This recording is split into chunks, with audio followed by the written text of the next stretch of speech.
Everyone's wrong. They're all wrong. Everyone says, oh man, the main character from Eminence in Shadow, bro, the guy's just edgy for the sake of edgy, and he's a bad character, but he's badass, so it's okay. We'll watch it. It's enjoyable trash. Oh, it feels so good. It feels so good to argue with the world. He's not a bad character. He is edgy, but he's not badly written. You don't like watching it because it's just fun trash. It's because it's brilliant trash. I promised you guys I would watch all of Eminence in Shadow to make a video, and I lied. I'll be making 2 videos. This is gonna be an overpowered, done right analysis of the main character, and the second video will be a no one understands Eminence in Shadow, talking about the entire story in the world and why it's actually kinda genius behind a facade of cringe edgelordness. And it was some of the most brilliant storytelling I've seen in a long time. Now, before you disagree with me and attack me in the comments because your favorite YouTuber disagrees with this point, I don't hate any of these other YouTubers, okay? I appreciate media in a different way that they do because it's an art form and everyone appreciates art forms in a different way. So I prefer you hear what I have to say before harassing me about it. And I really wanted to do this video first on Cid Kagenou, the protagonist of Eminence in Shadow, before doing the actual video on Eminence in Shadow, because the Eminence in Shadow actual analysis video will be long as hell. It's actually gonna go freaking deep. And I want you to already have the background of why Kagenou himself is a brilliant protagonist to a story like this. We're just gonna jump right into it. Please like, please subscribe. I'm out here to make the takes that no one else has the balls to make. Let's talk about how Cid Kagenou, or Shadow, the protagonist of Eminence in Shadow, is not only an overpowered character done right, but potentially the greatest iteration of the overpowered isekai character. Buckle your seatbelts, it's gonna be a bumpy ride. The story introduces Cid Kagenou in the first episode as some dude in the regular real world, just like every isekai protagonist is in the very beginning, and he is already training to be the Eminence in Shadow. He goes around acting all nonchalant, nothing in the world matters to him. He just has to act like an NPC in his regular school life, you know, going as far as ignoring the popular girls, because if any named characters, as he calls them, talks to him, it just basically tears up this facade of being an NPC that he's trying so hard to establish himself as. Through his childhood, through his life, he has been training to become the Eminence in Shadow, whatever that means. Basically, he wants to become some kind of Batman-style vigilante, except here's the major difference that I think a lot of people are not appreciating between Batman-like characters and my boy Cid. Batman wanted to save the world from the shadows. He was the justice.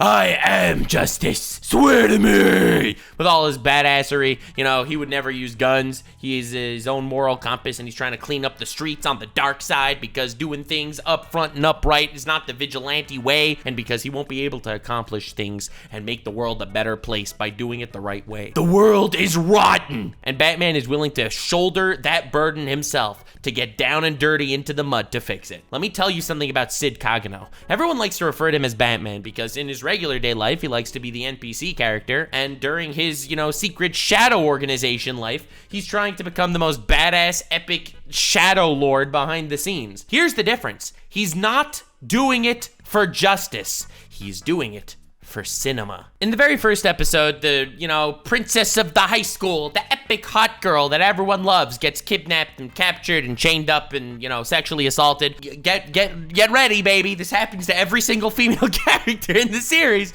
in some sort of perversion. He doesn't want credit for the things he does, because when you're watching a show, right, who is the more badass character? The character that saves the day and then takes credit for it, or the character that saves the day from the shadows and doesn't take credit for it? Well, definitely the character that does it from the shadows and doesn't take credit for it. That's always so much cooler. You're always like, damn, that character freaking rocks. So he wants to be that character. This dude, Cid, decided in his edgy teenage mind that this is the quintessential, most ultimate badass being from a meta onlooker's perspective, meaning from your perspective, the viewer's perspective. Now, he's not gonna get all Rick and Morty on your ass and start flexing and looking at the camera and saying all this cringe fourth wall breaking crap, because I think he does so much of a better job by basically embodying the acknowledgement that there is the meta fourth wall breaking third party perspective watching his story, because that is the badass that he wants to be. So here's the crazy part. Why did he break in there as a normal dude with his crowbars to fight off this gang and save the girl and not take credit for it? Was it to bring justice to the world? Was it to save this girl from being sexually assaulted or for being used as some sort of hostage, or to, you know, somehow right wrongs or stop sexism or any form of message? And the answer is no. He did it because that's the badass thing to do. There is not a moral bone in his body, and they let you know that from the very, very beginning and introduction of his character. He is the first ever vigilante character that does not believe in the justice he does. He believes in how it will make him look, but not even to onlookers in the world itself, because they don't see him. He is the shadow. It's how he looks from the perspective of a viewer in some alternate realm. And he never once acknowledges this, obviously. He doesn't break the fourth wall at all. It makes it seem like he's doing it just because, you know, that's what he deems as cool. And he is that third party perspective watching himself the whole time. So now, I really wanted to establish this, his moral thought process going through doing what he does throughout the story. Because if you look at it from this perspective, that he's embodying the concept of a badass without actually being that badass per se, you start to understand him a lot better through that lens, and that story told all of a sudden becomes so much more powerful. To end the first episode of the story, because yes, this is a deep dive that no one else was willing to do. He's hit by Truck-kun, and he's transported into an alternate world. You later find out that the reason why he was destroyed by Truck-kun, he was actually killed by Truck-kun, it was kind of his own design. He was trying to find a way to unlock magic, because that would be even more badass, and because of course that's the way this story works. It revolves around him being as badass for a potential viewer as possible. Him getting hit by that truck transports him to another world. Even though he had no concrete evidence that that would be the case, he was so certain that he would obtain this higher level of badassery. Of course that was the result of the actions he's taken. You will soon see how I am trying to subtly nod to the fact that this man controls fate itself. Now, I know what you're saying. Okay, all right. It never says that a single time in the story. And I counter with the very logical argument of, if it does say that in the story, suddenly he becomes less badass. If this is some dude that could just nonchalantly waltz around and control fate, well, I mean, obviously nothing looks like it's even a struggle, let alone does it even seem impressive. He's just given some overpowered power, and he can overpower everyone with this overpowered power. It's not even fair, it's not even fun. See, something cool and something badass is when the main character just barely overpowers his opponent. If he's just so much stronger than everyone ever, then why are we watching this? It just becomes boring. It's the Superman effect. If in episode 1 of One Piece, Luffy was as strong as he was at episode, 1050 of One Piece, and he'd go up against his first opponent, he gets into, I don't know, some big fight with Arlong, in episode 60, and Arlong was this really brutal fight where there was a lot of emotional weight behind everyone. But if Luffy was as strong as he was now, and he just instant went gear 5th, snapped his fingers, and kablooey, freaking Tom and Jerry the crap out of Arlong, turned him into a sack of dead meat and potatoes on the floor, that just wouldn't be interesting. The stakes, the emotions, the badassery wouldn't be there. It's badass when a main character defeats his opponent, but it's only badass if there is some kind of struggle, or if it comes from the perspective of overpowering your opponent. It has to be a surprise that he is this powerful. It can't be done in the same generic way every time. If some dude has a power that he could just snap his fingers and a nuclear bomb blows up over his adversary, and every single time he fights someone throughout the story,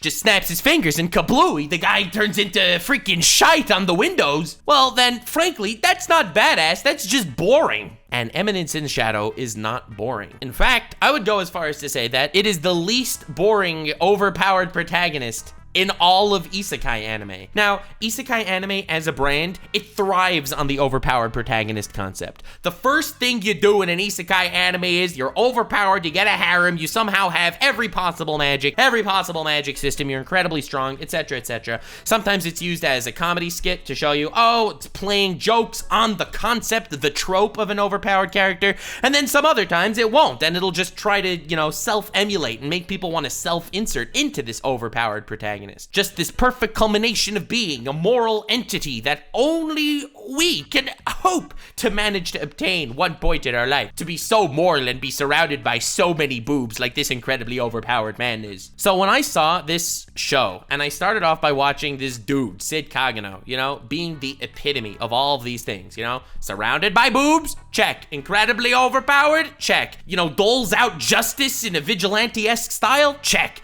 Dude, that's everything you could want for on your isekai self-insert bullshit garbage wish list. But let me tell you something crazy about Cid Kagenou before getting into the rest of the bullshit. Cid Kagenou is not a self-insert protagonist. There is not one moment in the story where you have the I wish I was him moment. And I'll be frank, I don't think anyone I've spoken to about this show actually realized that. It's so easy to call him a self-insert protagonist because he checks all the boxes of what all the other self-insert protagonists are. Overpowered, has a harem, is a vigilante. That's like the whole spiel. That's what they all are. But this guy isn't. He even looks like the self-insert protagonist, you know, with the regular short black hair, with the tiny spikes and the dark eyes. Just looks like your generic guy. He just looks so generic. He looks like and embodies the basic attributes of what every self-insert protagonist is, but he's not a self-insert protagonist. You know why? Because no one watches this show and wants to self-insert. I'm sure someone in the audience right now is just like, oh my God, you're right.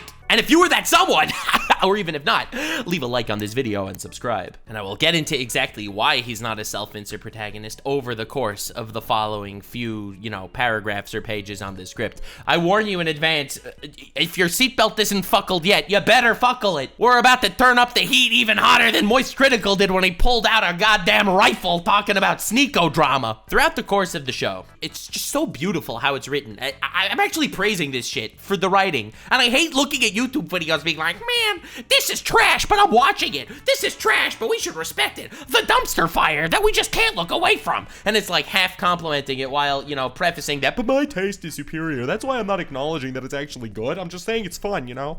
No.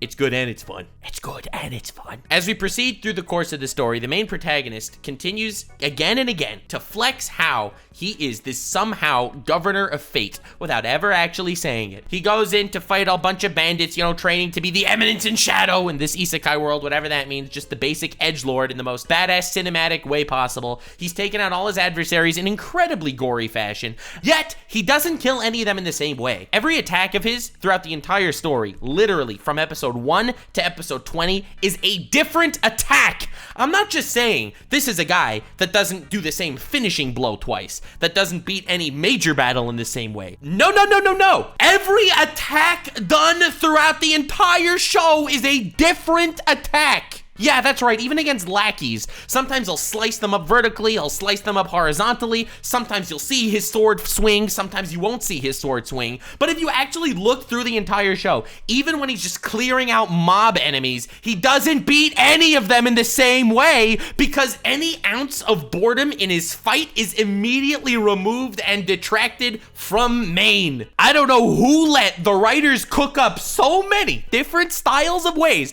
to eviscerate opponents on a much lower level than this dude, but those gamers freaking went hog wild. In the very beginning, he slices up a whole bunch of bandit guys in a different way, and he saves this puddle blob of shit, all right? And it basically looks like Mitty from Made in Abyss. It's just this beating blob of crap. And he's like, wow, this is a curse that cannot be undone. I'll just undo the curse. And, you know, some voice in the back of your head is like, okay, he's the protagonist. He's just gonna be able to do it even though it can't be undone. And he does. He undoes the curse that cannot be undone. And you're like, all right, this is cringe. And of course it turns into this hot naked elf woman who pledges her allegiance to him, of course. And she's like, well, what is your cause? Meanwhile, this dude has no cause. His cause is becoming as badass as possible. So what would be badass? I don't know, if he was, you know, engaged in some shadow warfare against some other shadow agency, like, I don't know, the Cult of Diablos. Yeah, that's cool. All right, a bunch of incredibly powerful shadow society Illuminati assholes trying to take over the world secretly and reawaken, I don't know, an ancient all-powerful demon that caused calamity 1,000 years ago. Yeah, that sounds pretty badass. Yeah, that's his cause. That's his cause, right? That's pretty cool, right? Not that he actually wants to save the world, no, but that would be an incredible badass character, right? Someone who's fighting against that cause. And he's like, yeah, all right, girl, I will tell you, my cause is this.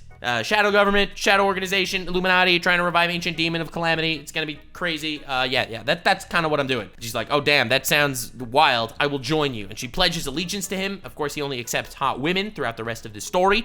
Each one filling out the perfect waifu character. It's like a VTuber group where all of them are just different, waifu archetypes. That's Shadow Garden, an elite operation of, by the end of the first season, 666 hot women completely pledging their allegiance to him. Of course, because it's awesome. Why not? Each one of these 666 people can freaking wipe out the military of any nation. All right, these guys are to laugh around at or gawk at. I already recorded an entire video. It's not up yet at the time of recording this one, basically analyzing the most disrespectful harem in anime, which is his. So again, there's a lot to talk about on this anime if I want to cover it appropriately, and I do because no one else is. So check that one out if you want the disrespectful harem video. But we're focusing on the main character because here's the wild part. He made up this whole thing because that would be the most badass possible thing this shadow dude could be doing, and it was all true. There is a shadow organization, Illuminati. They are trying to revive the ancient Diablos demon 1,000 years ago that was, almost destroyed the world and brought calamity, and this is all happening. Now you're probably wondering, wait a second, did he know about this? The answer is no, okay? They leave it kind of ambiguous if he made it up and he happened to be right. No, he had no idea any of this would be going on, except it sounds cool and therefore it happens. The world is putting everything in his place just for the single goal of him becoming the most badass character of all time. And he knows it. He's badass on a meta level. He's not badass because he does good things for good reasons. He's badass because he does good things, and the reason is so it looks like he does good things for good reasons. The shadow cult somehow does exist, and they capture his sister, right? Because in his regular life, he has to act like the NPC. Because isn't it cool to have a character that on the one side looks like this regular dude walking around, strolling through life, but behind the scenes is badass? If he was just badass all the time, all right, you have badasses, but it's so much cooler to have the dichotomy of the NPC little brother character who by night is secret edgelord Batman with no morals aside from looking badass, the Itachi of the proverbial place. If he was Itachi, he would hope the Uchiha clan is planning some sort of coup d'etat so he could wipe them out. That's the type of person he is. If he hopes that people will have their dreams crushed and their families betrayed so he can swoop in and save them and look good. He wants this to happen. Now, he's not gonna cause it, obviously, because, that would not be badass or cool. And he is badass or cool. So he hopes it happens by itself so he can save them and not take credit for it, because it's even cooler if he does it selflessly. Anyway, the shadow organization that he made up in the previous episode somehow exists and captures his sister, who's a badass, so he wants to rescue her. So also referencing his pubic hair, he is talking to one of the people in Shadow Garden, and they're like, oh my god, your sister was captured. I don't even know where to begin to look. This organization, Diablos, guys, these guys are crazy. And he's like, yes, she's probably there. And he just throws a knife at a map, and it lands randomly on the map. And yes, that's exactly where the secret cave was that the sister was captured. Now, you could argue that he managed with his magical powers of deduction to figure it out and all that. No, he did not know. He even had a little inner monologue saying, oops, I missed. He missed where he was even aiming at, and still the place that he accidentally hit on the map was correct. Obviously, everyone in Shadow Garden's like, oh my god, he's so good. He's like, she's legendary in this way. And he was right. That is where there was a secret base. They go in to infiltrate to the secret base, but he gets lost. He ends up breaking into the wrong cavern, okay? Which coincidentally is the escape tunnel of the main guy of that group.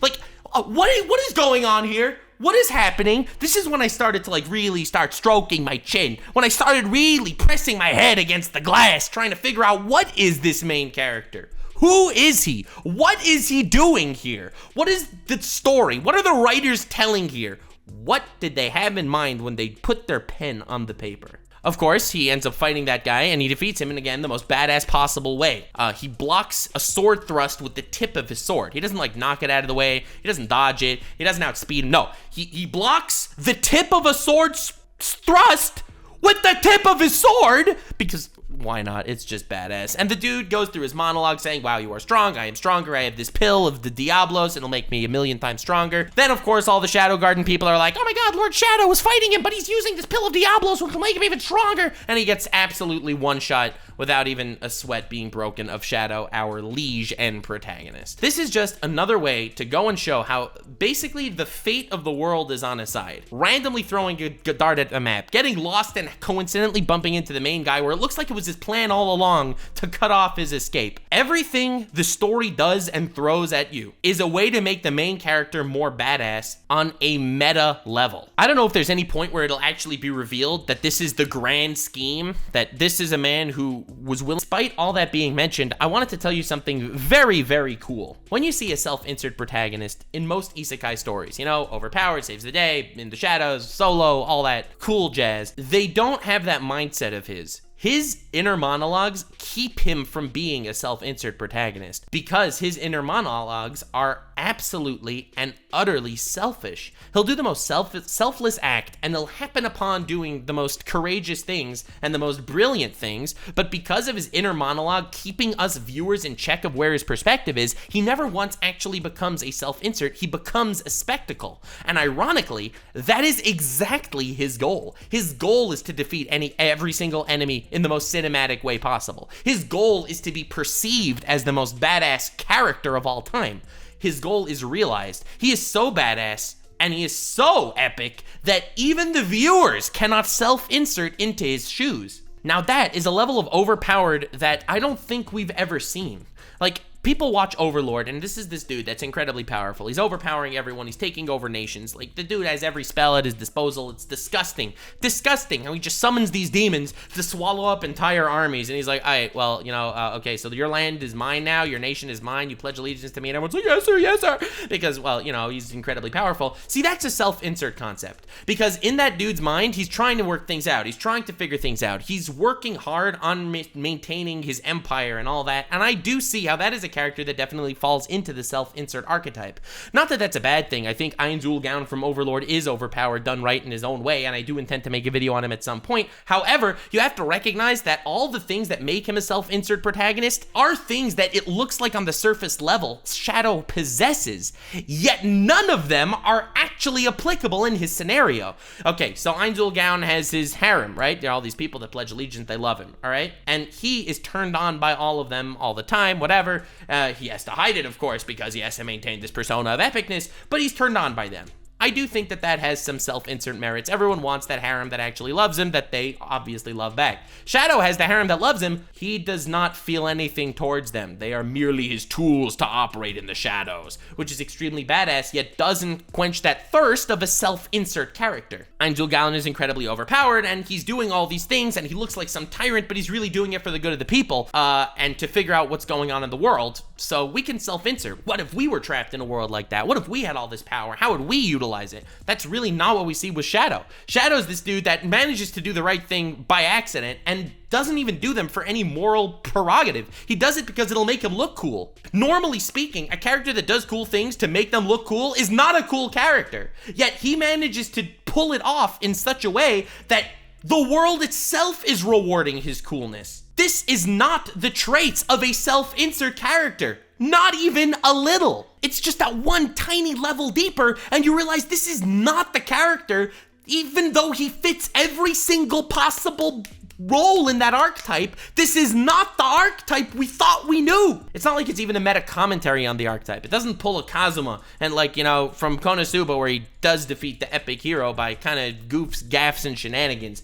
It's not even a parody on the archetype. It's its own archetype. It breaks the mold in its own way. He'll be that person that everyone always looks up to and self-inserts into almost every other story, yet he will break that role itself and transcend to a level where you can't even self-insert into a character like this. Now note, this video so far has basically been on the first 3 episodes of the story. Okay, like, there's a level of depth here that I could replicate for the entire rest of this tale, and it would be an incredibly long video. So I'm obviously not going to go to this level of depth throughout everything here. However, you have to recognize that this level of depth is actually there. He joins a school, okay, because that's the NPC thing to do, and he has to act like a background character. Despite acting like a background character, and doing everything in his possible power to look like the loser random side character classmate that'll get killed first in any form of situation, the world throws curveballs at him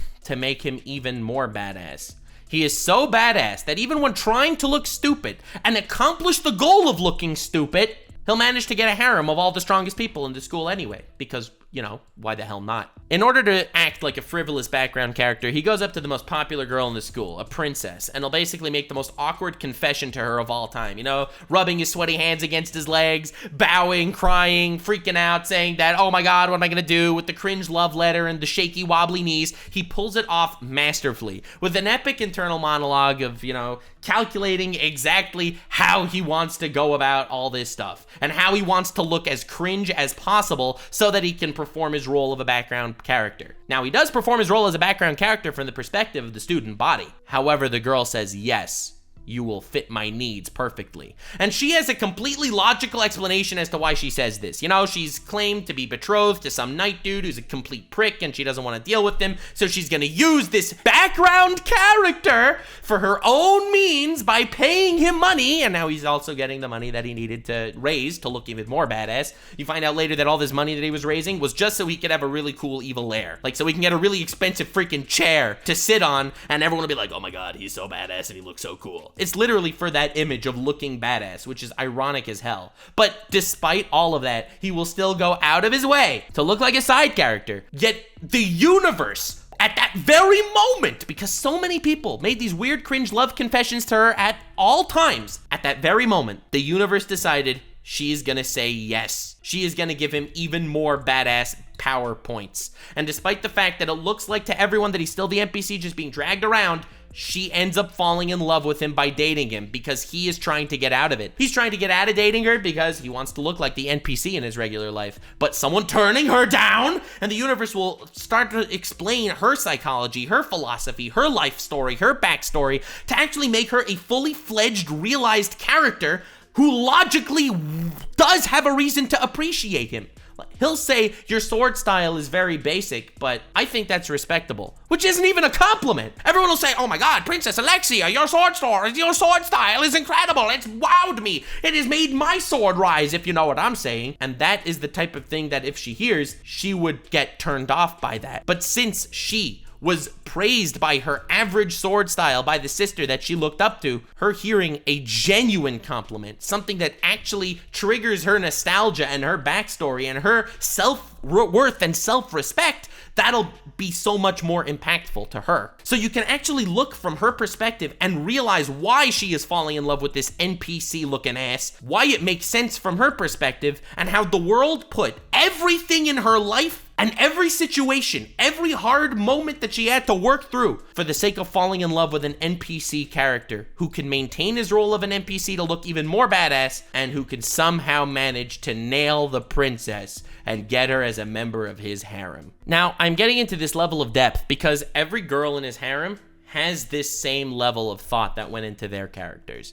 I know on the side, it kind of looks like they're just kind of boring. I mean, they're just there. He saves them. They join her. They join his harem. Now they're on his side. Now they love him. And of course, it just makes his badassery level rise even further somehow. But there's a level of love that goes into the writing of every character that will explain how, from their perspective, they will fall in love with him every single time. Enter the next arc, okay? I'm gonna come back here a little bit. I'm just on the love interest concept, so I'm gonna kind of stay on that little tangent for a little while, because I think it'll make the video constructed a lot better. He falls in love with the sword princess. I lied! He doesn't! He claims he does, somewhat, and he risks his life to protect her. She is the strongest swordswoman in the school, you know, and terrorists attack the school, which of course he's happy about because he's insane. He's like, oh, let's go! A scenario where terrorists attack the school! That's perfect! That's so perfect for the Eminence and Shadow style! I'm gonna make believe I'm an NPC now and die first, and then the Shadow dude is gonna save the world! So of course he jumps into the sword right away to get killed first because that's such a background character thing to do.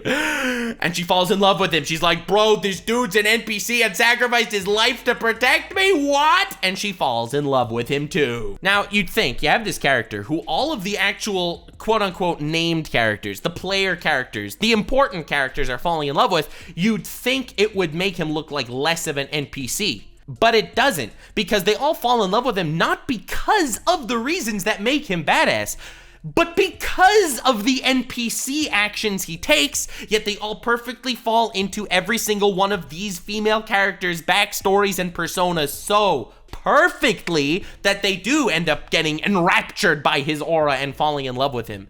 This sword princess lady, the best swordswoman in the school, you look at her backstory and you see how she is someone that was used her whole life and someone who is basically looked at as, well, the future of the kingdom, the future of the pride of the swordswomanness, someone who needs to take matters into her own hands because she has this really hard time with introspection and seeing her worth. And here you have someone who jumps in front of a sword to protect her. That is something that no one's done for her before. She finally does have a level of self-worth. She was being criticized as a princess, and she was being criticized for leaving the princess thingo to become a knight, right? She was being criticized for everything she was doing her whole life, and she just wanted someone to acknowledge her worth. And that is what this NPC looking ass did. And now she'll fall in love with him. The level of storytelling that goes into pretty much every single character and why they would fall in love with him without breaking any part of his persona is so well crafted and not generic that it makes his harem so much more badass. He fits the perfect trope for every character he meets to love him or fear him. It is almost like fate itself is at his very whim, devising and divining the fates of certain characters to put them in the perfect moment to fall madly in love with him. Even as a child, this sword princess felt useless. She was also captured,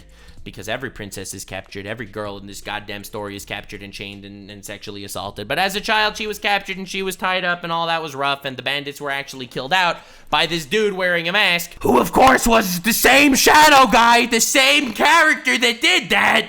And he did that, and he saved her as a child, because obviously that fit in somehow to their backstory, but it just makes her even more in love with this concept. She's in love with Cid Kagenou, the NPC, as well as Shadow, the badass underworld underlord guy. But now I want to move a little back to the previous episode, because I talked about the love interest angle and how every character was crafted from a character perspective to be perfect to fall in love with him at any given moment. And I thought that's really important to mention and highlight because, again, it falls into this concept that it's fate itself that's on his side to make him look badass. It's not just like he saves a girl, the girl's in love with him because he saved her. That ain't fate, that's just he's a badass. But no, fate itself will make every character's backstory perfect and eloquently written enough in a way to make each character fall in love with him.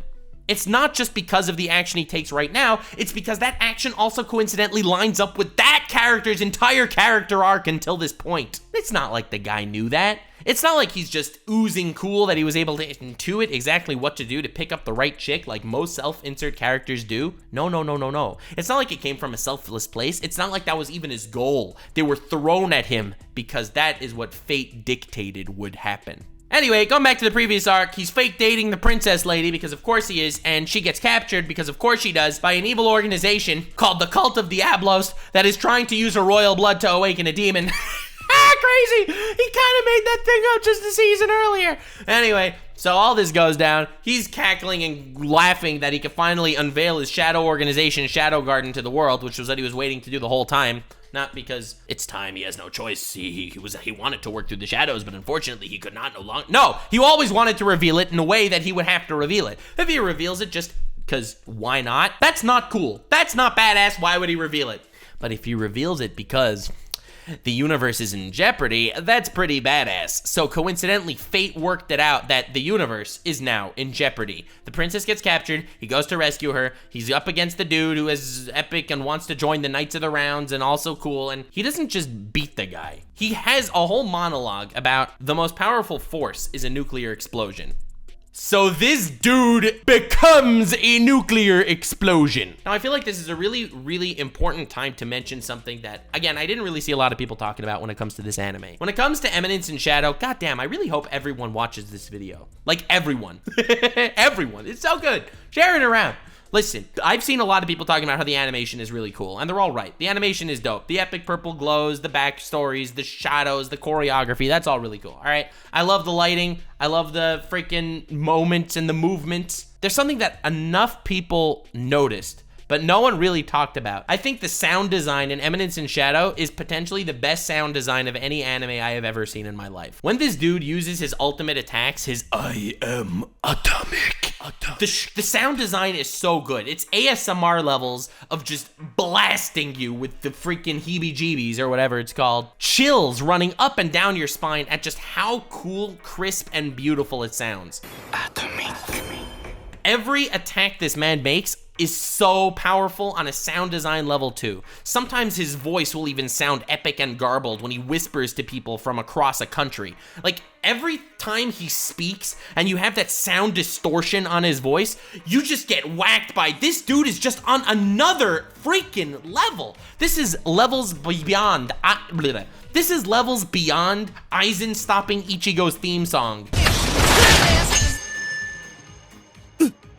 Every time this man speaks with the garble on his voice, you recognize again that this is just not someone in the same realm as anyone he's actually facing. This is a god in human clothing. This is a man of unrequited excellence and power. So of course he uses his I am atomic attack on this character that he could have literally just, walked behind and cut his throat, but this is way cooler, admittedly. Man becomes a nuclear bomb, blows the frick up.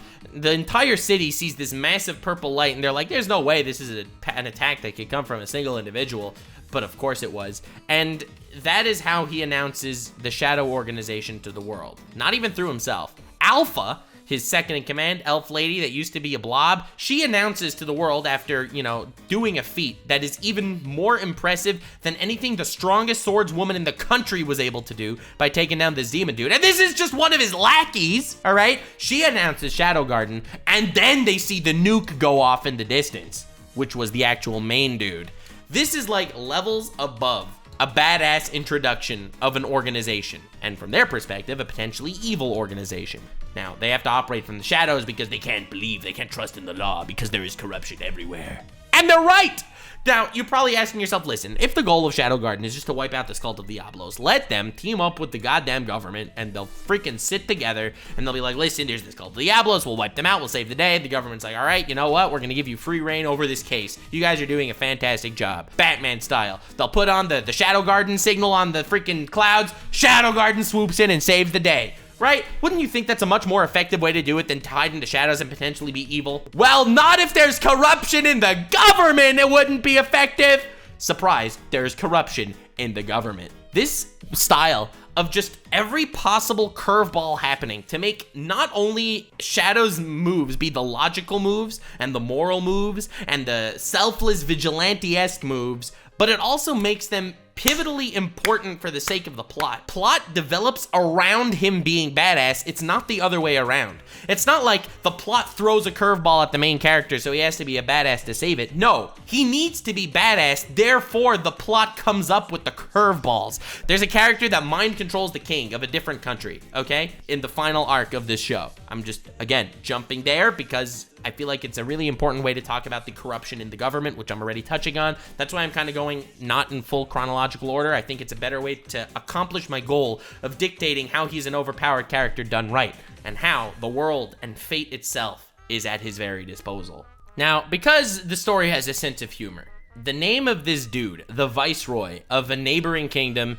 his name is Perv Asshat, which is the coolest name of a villain of all time, all right? This dude manages to somehow mind control the king, all right? Now, the king's daughter is that sword woman I mentioned earlier from the whole terrorist school attack arc. Yeah, so she ran away from that kingdom to become a swordswoman to feel good about herself. All right, we got her character arc. Anyway, they mind control the king, insult the girl realizes her father is being mind controlled, tries to attack Perv Asshat, who is actually controlling the entire military core of the country. Now she, the princess lady, is labeled a monster who tried to attack someone and tried to murder her betrothed Perv Asshat because of course you have to add this weird sexual thing into the mix, and now she is being wanted. She's also been infected with a parasite that'll also control her mind the same way the king was being controlled, so that he can then control her and then manage to influence the entire country, blah blah blah, shadow organization stuff, because that's cool. Corruption in the government, everyone loves corrupt governments. That's just based on reality, so I mean, why wouldn't people love that stuff? Now I want you to recognize, before we introduce how the main character is gonna affect all this stuff, I want you to recognize how incredibly important it is that this is a very well-written storyline. Like, having nothing to do with the main character showing up and influencing it, this, in a bubble, is a very important pivotal moment in the history of the entire world that could affect an entire kingdom and somehow work with the shadow cult to revive the ancient demon thing or whatever. This in itself is a well-written storyline. You have betrayal, you have freaking manipulation, you have someone being falsely accused of attacking someone despite her innocence. You have an entire country out looking for her for committing this crime. It's just a really well-plotted way to manipulate and take over a government. Like, it's actually really good. It's like One Piece Doflamingo levels, well written. It's all completely shafted because it doesn't matter to the main character even a little. It's just a perfect way to show why he wouldn't want to work with a government, because the governments have all these crazy shadow shiz going on behind the scenes too. Why would he work with a government if there's so much corruption in there? Why would he work with a government if instead the government could be evil and he can save the day? Yeah, that's really cool. So this swordswoman lady, who of course is trusted by him, he cures her from this thingo because he can cure everything from everyone, obviously, because he's the main character. And now she falls in love with him. So not only is she in love with the NPC version, Cid Kagenou, but she's also in love with Shadow too. I feel like that's very important to mention. This dude's getting all the love. All the bitches love this dude. Now, you know what's even more badass than him finding her while she's on the run, saving her, giving her the power to fight for herself? She breaks in to save the day. She manages to, unfortunately, need to kill her father because her father was being mind controlled, and his final words to her are, "I love you," which is like an incredibly touching and tragic moment that she had to go through this most unfortunately horrible thing. She is villainized by the entire world for committing an atrocity, yet this atrocity behind the scenes managed to save and free her kingdom. So she's forced to run away and join a shadow organization, Shadow Garden, of course, and join their ranks as the 666 bitch in this man's freaking military harem. And like, how well written is that? Like, from her perspective, that's just a tragic, well-written story. It's not a comedy. It's not badass. It's not meant to make you feel excited. It's meant to make you feel sad. This is like some Game of Thrones level shit, dude. This is like some real crazy political ecosystem crap. This is serious stuff. Well, let's now look at it from the main character's perspective, instead of from the eco-political one that I think is very important to mention, is well written in its own right. From the main character's perspective, he steals a piano, okay? Because it's badass to just be playing piano in the darkness, all right? He steals a piano, he takes it to the sewers, he's just playing the Moonlight Sonata in the sewers, all epically. He's moving and shaking to the music in his shadow persona. He's just doing it. The girl who's being mind controlled with that thingo that he cures shows up in the sewers randomly, sees him. He's like, "Oh, I'm just playing music here in the shadows in the moonlight for people to see. I just brought a piano here for some reason." She sees this happen. She's like, "You must be Shadow, that dude." He saves her because he can. He gives her the power because he can. She goes and does all that stuff herself. And then when they're about to execute her because, you know, she just killed the king and saved her nation behind the scenes, he saves her. From his perspective, he didn't know any of this was going on. I really feel like this is important to mention here. How fate made this man look so badass. The dude playing the piano in the moonlight to save the girl, which she saves. Gives her the power to take back her kingdom and save the day, which she does at the risk of herself, who he saves again. And then she joins him. And then the next arc, this is where basically the anime ends on the actual storyline plot thing. And so it'll probably start the next season with him actually saving her country. Like, do you recognize that from the main character's perspective, it was just sheer badassery after sheer badassery, but it all happened by complete accident.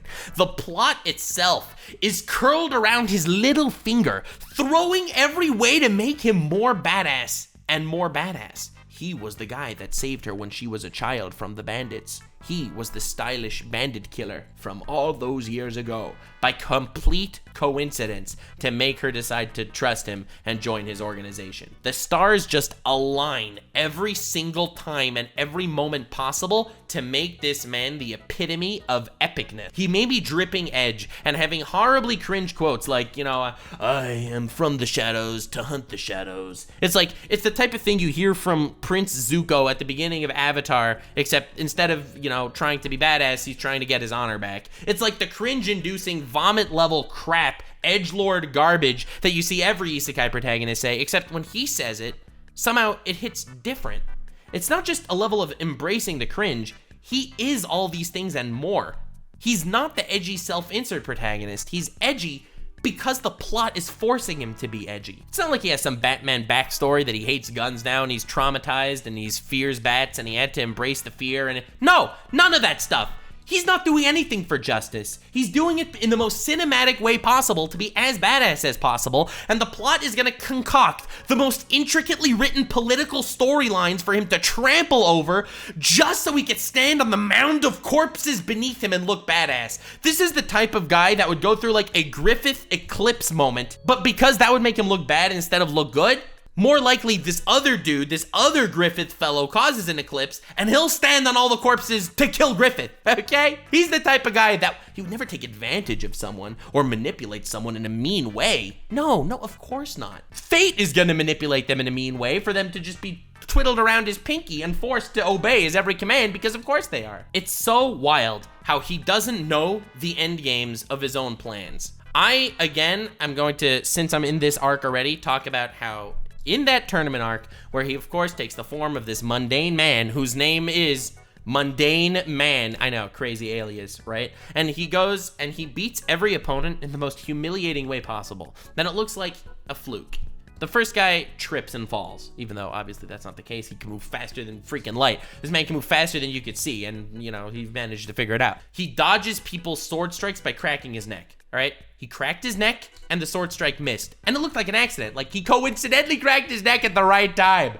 But no, he did it on purpose. He dodged a sword strike by cracking his neck and then he sneezes and his adversary is blown away by the sneeze and defeated. It's like every opponent he beats is beaten in the most cockamamie way possible. You have characters that are built up by an entire arc. An entire arc goes into the building up of this character, the one with the short blue hair that's really strong, and she gets absolutely annihilated by this dude for no reason. Literally no reason. Then of course she's in love with him because, you know, every single character in the show falls in love with him. But why? Why was so much love getting into this character? She's not even relevant to the plot of the arc. Like, not even a little. But it doesn't matter because it's even more badass when he meets her. I think the coolest fight in this entire little tournament thing that goes on to show how badass and overpowered this dude is when he goes against Princess Iris. She is the strongest swordswoman in the freaking country. She's revered and strong and all that stuff. When she's up against him, she is on the level to know how much stronger he is. All the other people thought they lost on flukes, or thought they lost because he was strong but couldn't even fathom that level of ability. They thought they had a chance. She is standing across from him, and she envisions her head being decapitated from her body in the most trauma-inducing, again, brilliantly sound-designed masterpiece of a terrifying, traumatic moment, and she takes a few steps back. This doesn't happen. She just knows he was able to, at that point, kill her, and it's terrifying. She's like, no, that was just my imagination. Well, what was that? Her heart is beating faster. She's about to take a step forward, doesn't even take the step forward yet, and sees blood gushing out of her ankles. Her legs were just chopped to bits, and he is on top of her with a sword coming at her neck. She's dead again. And then all of a sudden that was illusion. None of that happened. What? What is going on? That's insane. She knew that her death was upon her, but the guy didn't move. She didn't move. She is so strong that she's at the level to see how every instant is an opening for him to kill her. Do you see what I'm saying here? Every other character in the story is written to the degree that you could see how badass the main character is at every moment. You wouldn't even know the main character is as strong as he was, if not for the sake of these other characters being written as fully fledged and realized characters. This is a character. This princess is a character of unwavering spirit where she's willing to put her life on the line for her people. And it's only because of that that you recognize that how much the fear in her eyes and heart actually is. It's only because of how good of a character she is and how well written of an empowered creature she is that you start to recognize just the level of difference between her and the main character, Shadow. Of course, he'll finally reveal himself that he is Shadow. Of course, he'll then not only fight her, but he'll fight her when she's wielding some epic artifact that'll increase her power by 4 billion Super Saiyan times. And he's also gonna be going up against this crazy lady that's known as the War Goddess. He goes against them both at the same time and he's like, dude, I don't even need a sword. I'm gonna go back to using crowbars. He breaks off 2 metal pipes that he uses as crowbars to flex on them, okay? And as the fight proceeds and keeps going, they're both putting their lives on the line to just get a shot at them. But he's patronizing them, literally patronizing them to reveal his power. Now you're probably wondering, why did he want to reveal all this power? What was the purpose for the grand scheme of things to reveal all this power? Maybe it's to know how powerful Shadow Garden is, to threaten them and to make them mobilize themselves, because that is what his actions end up accomplishing. His actions are for the good of the world, ultimately speaking, because it'll make the people of the country start to fear this shadow organization, which actually exists. They're fearing the wrong one right now, but their guard is up. The things he's doing is actually accomplishing important details for the security of the country and to make them realize that they're up against something dangerous. He's doing something that is objectively good, yet he's doing it to look badass. He's not doing it for an objective good.